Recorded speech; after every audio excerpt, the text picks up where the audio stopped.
Okay students, अब आपको जो मॉडल पेपर है उसकी थ्योरी वगैरह जो है वो सारी चीज़ें प्रोवाइड की जा रही हैं। ठीक है, आपने पहले उसके न्यूमेरिकल के भी लेक्चर्स देखे, एमसीक्यूज़ के भी देखे, स्टिल नहीं देखे कमेंट सेक्शन में कमेंट करें, आपको लिंक्स प्रोवाइड कर दी जाएंगी। ठीक है, और डिस्क्रिप्शन में भी मौजूद होती है सारी चीज़ें। अगर डिस्क्रिप्शन में कभी रह जाए तो भी बता दीजिएगा, आपको प्रोवाइड कर दी जाएगी। तो देखिए, आपको ये मिस उस्तानी जी के प्लेटफॉर्म से प्रोवाइड किया जा रहा है। इसमें कोई चीज़ ऐसी नहीं है जो उनके गेस्ट पेपर से बाहर की आ रही हो। जो फिज़िक्स का आपको प्रोवाइड किया गया था टारगेट पेपर, सब कुछ वहीं से है, सब कुछ। अगर आप पहले से उस टारगेट पेपर को अच्छे से तैयारी कर लेना तो आपको ख़ुद को अंदाज़ा होता है कि भाई आप मॉडल पेपर भी सॉल्व करने के काबिल हो चुके हैं और आप पीसी का पेपर भी सॉल्व करने के काबिल हो चुके हैं। सेक्शन ए देखें, आपका जस्ट 20% है, मतलब बेटा ओनली 12 MCQs। तो आप ये देखें कि आपको सेक्शन ए से सिर्फ 12 नंबर मिलेंगे, बाकी नंबर आपको थ्योरी से मिलेंगे। सॉलिड नंबर आपकी थ्योरी से आपको बहुत ज़्यादा मिलेंगे। एमसीक्यूज़ भी आपको देते हैं सॉलिड नंबर, इसमें कोई नेगेटिव मार्किंग नहीं होती, लेकिन आपको सेक्शन बी भी अपना, सेक्शन सी भी अपना अच्छा करना होगा ताकि आपके जो है वो हाईएस्ट मार्क्स बने। ठीक है, अच्छा जी। उसके बाद सेक्शन बी आपका 40% होता है। सेक्शन बी में आप ये देखें, आपका क्वेश्चन 2 था वेव फ्रंट क्या होती है। तो देखिए, वेव फ्रंट ज़ाहिर है मैंने आपको बताया था कि ये हमारे पास एक ऐसी एक इमेजिनरी लाइन होती है, सही है।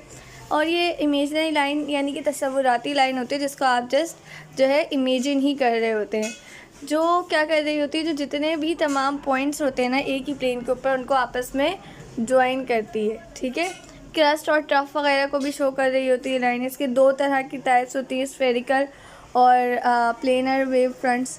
फिर आपके पास है डिफरेंसेस साउंड और नॉइज़ में। जैसे अब आप जब डिफरेंसेस लिखें ना तो आप बोर्ड में भी कोशिश करें कि इसी तरह से लिखें, डेफिनेशन लिखें, परसेप्शन लिखें कि भाई उसकी परसेप्शन क्या है, उसकी सोर्स क्या है, साउंड कहाँ से जनरेट होता है, नॉइज़ कहाँ से जनरेट होता है, एग्जाम्पल क्या है। ठीक है, और कोशिश करें 4 डिफरेंसेस से कम तो लिखे ही ना। ठीक है, उसके बाद है रेडियो वेव्स क्या होती हैं, उसकी डेफिनेशन लिखें, उसकी प्रोडक्शन कैसे प्रोड्यूस होती है, ये रीजंस में भी आपसे पूछा जा सकता है। और याद कीजिए, क्या मैंने आपको ये रीजंस प्रोवाइड नहीं करे थे, टारगेट पेपर में दिए थे। मैंने आपको तमाम चीज़ें प्रोवाइड की थी। आपको टारगेट पेपर के अंदर साउंड और नॉइज़ में भी डिफरेंस प्रोवाइड किया गया था। फिर आपके पास why does a proton have a positive charge. बेटा ये तो मैंने आपको बताया था कि ये तो मेरा फेवरेट क्वेश्चन है। तो जब कोई बच्चा मेरे पास एडमिशन लेने भी आता है मैं उससे तब भी पूछ रही होती हूँ। और यकीन कीजिए कि फर्स्ट ईयर का बच्चा हो या सेकेंड ईयर का बच्चा, MD कैट का बच्चा हो, अमूमन ज़्यादातर 99% बच्चों को नहीं पता होता, क्योंकि वो ऐसी जगह से पढ़ के आ रहे होते हैं जहाँ पे उनको सिर्फ ये बताते हैं कि प्रोटॉन के ऊपर पॉजिटिव चार्ज है। क्यों है वो कोई नहीं बताता। ठीक है, मैंने आपको ट्रांसफार्मर की एप्लीकेशन भी प्रोवाइड की थी टारगेट पेपर के अंदर। आप उसको, ये तमाम आपके पास थ्योरी में मौजूद है, आप उसको लिखें। फिर देखें आपके पास what do mean by storage devices. आपको ये भी तमाम चीज़ें, कोई ऐसी चीज़ जो टारगेट पेपर से ना आ रही हो, सब वहीं से आ रहा है, सब कुछ वहीं से है, बस आपने इसको लिखना इसी पैटर्न पर है। और देखें, ये न्यूमेरिकल मैंने आपको एक्सप्लेन किया था। न्यूमेरिकल के मैंने आपको जो टॉपिक्स बताए थे उन्हीं टॉपिक्स में से देखें आपके पास सारे न्यूमेरिकल्स आ रहे हैं। देखिए, मैंने आपको यूनिट कन्वर्जन सिखाई थी, किलो, ओहम, माइक्रो, ये तमाम चीज़ें आपने नोट किया होगा कि यही जो सारी चीज़ें हैं ये पीसी के पेपर में भी हैं। एक चीज़ नोट करिएगा, पीसी का जो कॉम्प्रिहेंसिव पेपर हुआ था उसमें भी यही MCQs है। और ये चीज़ें मैं आपको पीसी के पेपर के होने से पहले और ये जो आपका जो मॉडल पेपर आया है इससे बहुत पहले ही प्रोवाइड कर चुकी थी। तो जब एक चीज़ आप लोगों के पास पहले से मौजूद है ना, उसको यूटिलाइज़ करें। उसमें मसला होता है, कोई टॉपिक है, मैम ट्रांसफार्मर नहीं समझ आ रहा, एक्सप्लेन कर दें।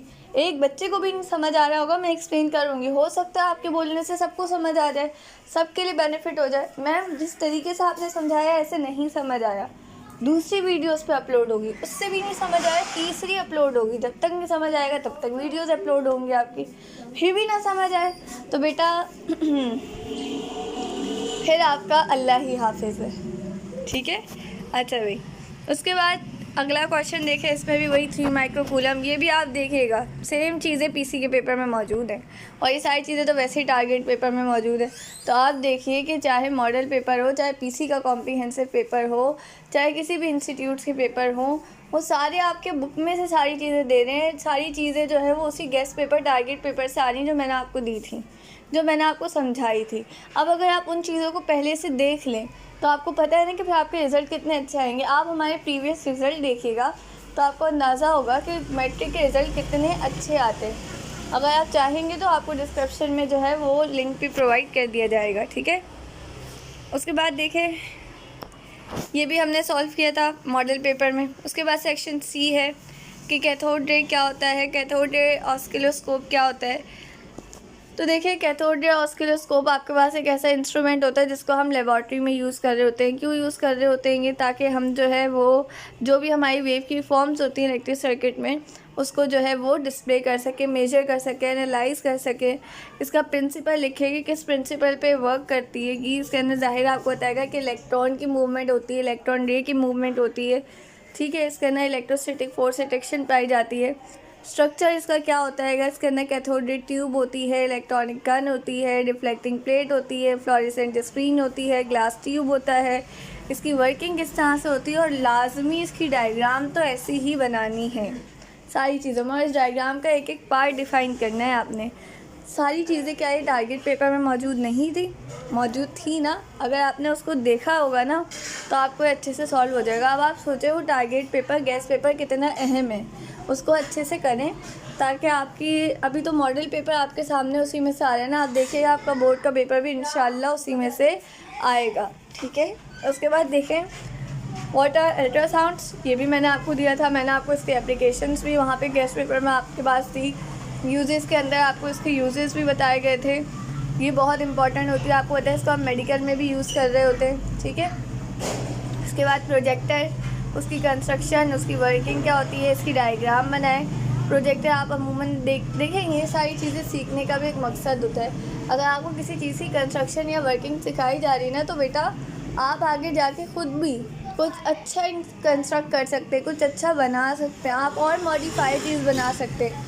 आप देखें पहले जो वॉशिंग मशीन्स आती थी, पहले जो चीज़ें आती थी, अब उससे बेटर चीज़ें आने लग गई हैं। क्यों? क्योंकि अब तरक्की होती जा रही है, अब और ज़्यादा अच्छे से लोग चीज़ों को प्रोवाइड कर दें। तो आप लोग भी कोशिश करें अपने सिलेबस को अच्छे से करें। आप ये सोचें जो 4 साल होते हैं ना इंसान के लाइफ के, 9, 10, 11, 12 गोल्डन ईयर्स हैं आपकी लाइफ के, गोल्डन। तो इसको अच्छे से यूटिलाइज़ करें। उसके बाद कैथोड रे एक्सपेरिमेंट आपको बताएगा। कैथोड रे एक्सपेरिमेंट आपके पास वो था जिसके अंदर अल्फ़ा बीटा गैमा रेस जो है वो इमिट होती हैं। ये भी आपके पास टारगेट पेपर में मौजूद है, ये भी हमारे टारगेट पेपर से आ रहा है।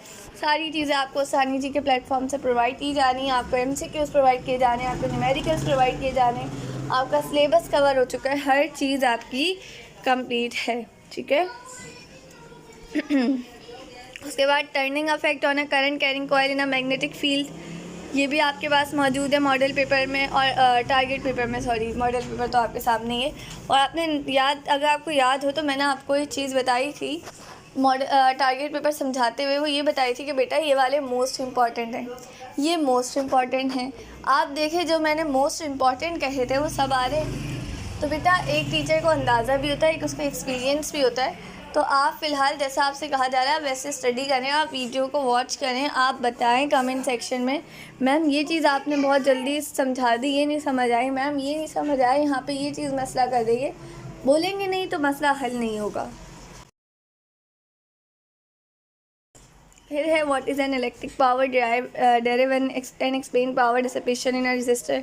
नहीं भी मैंने आपको बताया था ये इनके फेवरेट चैप्टर्स होते हैं जो वो लाजमी दे रहे होते हैं, और इनके अंदर से किस तरह के क्वेश्चन आते हैं सब आपको टारगेट पेपर में बता चुके हैं। उसको जाके देखें, वो बहुत इंपॉर्टेंट है। उसके अंदर मैंने MCQs पॉइंट ऑफ व्यू से भी आपको बहुत सारी डेफिनेशन प्रोवाइड की थी, तो उसको देखें। कोई मसला होता है, कोई कन्फ्यूजन होती है, आप पूछें, आपके पास सारी चीज़ें मौजूद हैं, ठीक है।